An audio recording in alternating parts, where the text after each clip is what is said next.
isang ulaman lang yan. Diyos ko. Lamasin para matanggal yung... Para matanggal yung lansa niya dahil lamasin natin sa asin ang tubig. So, yan. Pakulo na ako ng tubig at So, yan. pakulo na siya. So, ayan. Nilulub ko na yan para lumambot ng konti. So yan. Lagay tayo ng konting mantika. Isa na natin yung mga Stop. Grabe pawis ko.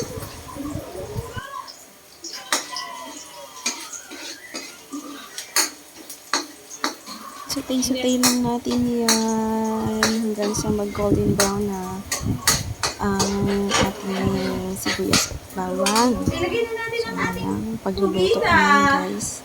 Kasi nilaga ko na rin naman yan ng ilang minutes. So, konti na lang na pakulo at lalambot na rin siya.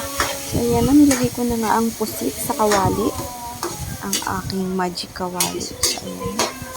Sige, halo lang yun. Halo yun para mag-mix ang So, yan, nag-black na kasi syempre, parang, mga so, ayan, lagyan natin ng konting oyster sauce para pang-enhance din ng flavor ng ating pusit. Pugita. Konting-konti lang yung nilagay ko, guys, kasi pampalasa lang siya ng konti. Enhance ng lasa ng ating pugita, yung oyster sauce. Tsaka, pampalambot na rin yan ng meat ng ating pugita.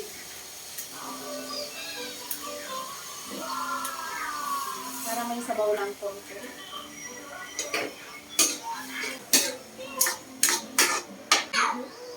Sana.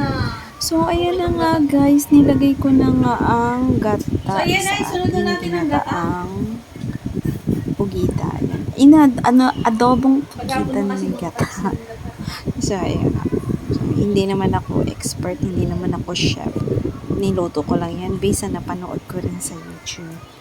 So, ayan na. Nakalagay na yung gata, guys.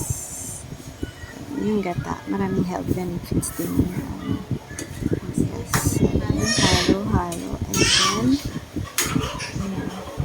pinakuluan ko lang siya ng mga 30 minutes.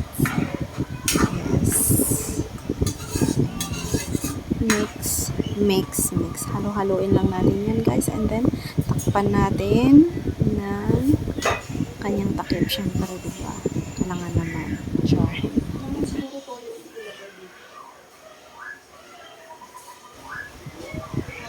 So, ayan, nilagyan ko pa pala siya ng konting toyo. Yes. Kasi hindi na ako naglagay ng asin dyan. So, konting toyo lang. Okay. Lalagyan natin siya ng toyo at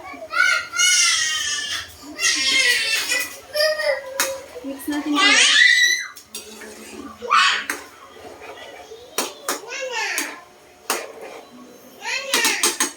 Simmer lang natin siya ng 10 minutes.